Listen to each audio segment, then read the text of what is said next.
ನನ್ನ ನೋವು ಏನಂದರೆ 1008 ಮದುವೆ ಮಾಡಿದಂಥ ನಮ್ಮನ್ನು ಸರ್ಕಾರ ಕರೀಲಿಲ್ಲ, ಯಾವ MLA ಕರೀಲಿಲ್ಲ, ಯಾರೂ ಕೂಡ ಕರೀಲಿಲ್ಲ, ನಮ್ಮ ನೋವು ಕೇಳಲೇ ಇಲ್ಲ.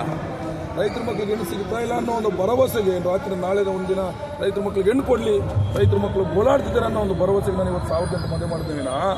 ಬೇರೆ ಯಾವುದೇ ಲಾಭಕ್ಕಲ್ಲ, ಯಾವುದೇ ರಾಜಕೀಯ ಲಾಭಕ್ಕಲ್ಲ. ಆದರೆ ಒಬ್ಬ ಗಿಲ್ಲಿ ನಟ ನಮ್ಮ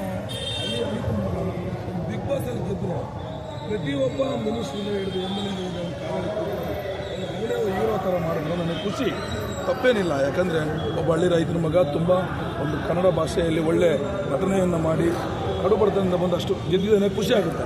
ನಾವು ಅದೇ ಥರ ಕಡುಬಡತನದಿಂದ ಬಂದು ರೈತರ ಮಕ್ಕಳು ದುಡ್ದಾಗ್ತೀವಲ್ಲ, ನಮಗೆ ಯಾಕೆ ಈ ಸರ್ಕಾರ ಅಗೌರವ ತೋರಿಸ್ತಾ ಇದೆ? ಜೊತೆಗೆ 18 ವರ್ಷದ ಒಳಗಡೆ ಹೆಣ್ಣುಮಕ್ಳು ಓಡಾಡ್ತಿದ್ದಾರೆ, ತಡೆಗಟ್ಟೋದು ಹೇಗೆ? ರೈತರ ಮಕ್ಕಳಿಗೆ ಹೆಣ್ಣು ಸಿಗ್ತಲ್ಲ, ಅವ್ರಿಗೆ ಹೆಣ್ಣು ಸಿಗೋದು ಹೇಗೆ? ರೈತ ಕುಗ್ಗುತ್ತಾ ಇದ್ದಾನೆ, ನೀರಿಲ್ಲ, ಕರೆಂಟ್ ಇಲ್ಲ, ಅವನು ಬೆಳೆದ ಬೆಳೆಗೆ ರೇಟ್ ಇಲ್ಲ, ಅವನು ಪ್ರತಿದಿನ ಹೋರಾಟ ಮಾಡ್ತಾನೆ ಇದ್ದಾನೆ. ಇದೆಲ್ಲ ಸರ್ಕಾರ ಯಾವ ಥರ ಮುಂದಿನ ದಿನಗಳಲ್ಲಿ ಈಗ ಭರವಸೆಯನ್ನು ಕೊಡಬೇಕು ರೈತರಿಗೆ, ಈ ದೇಶದ ಜನಕ್ಕೆ ಅಂತ ಹೇಳಿದ್ರೆ, 18 ವರ್ಷದ ಒಳಗಡೆ ಯಾರು ಮೇಲ್ಪಟ್ಟು ಮದುವೆ ಆಗ್ತಾರೆ ಅವರಿಗೆ ಸರ್ಕಾರ 10 ಲಕ್ಷ ರೂಪಾಯಿ ಮನೆಯನ್ನು ಘೋಷಣೆ ಮಾಡಬೇಕು. ರೈತರ ಮಕ್ಕಳ ಮದುವೆ ಆಗಲಿ, ಬಡವ್ರ ಮಕ್ಕಳ ಮದುವೆ ಆಗಲಿ, ಯಾರೇ ಮದುವೆ ಆದರೂ 10 ಲಕ್ಷ ವೆಚ್ಚದಲ್ಲಿ ಮನೆಯನ್ನು ಕೊಡ್ತೀವಿ. 18 ವರ್ಷದ ಒಳಗಡೆ ಯಾರೋ ಮದುವೆ ಆಗಿಬಿಡ್ರಿ ಅಂತ ಒಂದು ಘೋಷಣೆ ಮಾಡಬೇಕು. ಎರಡನೇದು, ಎಲ್ಲ ಜನರಿಗೆ ವಿದ್ಯಾಭ್ಯಾಸವನ್ನು ಆರೋಗ್ಯ ಫ್ರೀಯಾಗಿ ಕೊಡಬೇಕು, ಆರೋಗ್ಯ ಫ್ರೀಯಾಗಿ ಕೊಡಬೇಕು. ವಸತಿ 10 ಲಕ್ಷ ವೆಚ್ಚದಲ್ಲಿ ಎಲ್ಲ ವರ್ಗದವರಿಗೆ 10 ಲಕ್ಷ ವೆಚ್ಚದಲ್ಲಿ ಮನೆಯನ್ನು ಕಟ್ಟಿಸಿಕೊಡ್ಬೇಕು. ಈಗ ಕೊಡ್ತಿರುವಂಥ ಮನೆಗಳು ನಮಗೆ ಅದು ಸಾಲೋದಿಲ್ಲ. 10 ಲಕ್ಷ ವೆಚ್ಚದಲ್ಲಿ ಮನೆಯನ್ನು ಕೊಡಬೇಕು. ರೈತರಿಗೆ ಏನೇನು ಕೊಡಬೇಕು?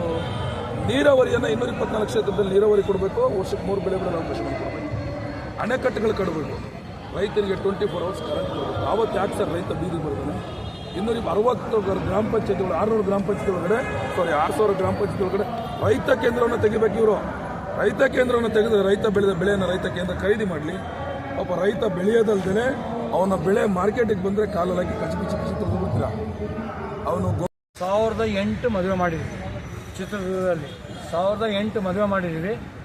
ಅದರ ಪ್ರಕಾರ ನಾವು ಸರ್ಕಾರಕ್ಕೆ ಒಂದು ಮನವಿ ಪತ್ರ ಕೊಟ್ಟಿದ್ವಿ. ಏನು ಮನವಿ ಪತ್ರ ಅಂದರೆ 10,000 ಯೋಜನೆಯಲ್ಲಿ ಮನೆ ಕಟ್ಟಿಸ್ಕೊಡ್ಬೇಕು ಎಲ್ಲರಿಗೂ, ಬಡವರಿಗೆ.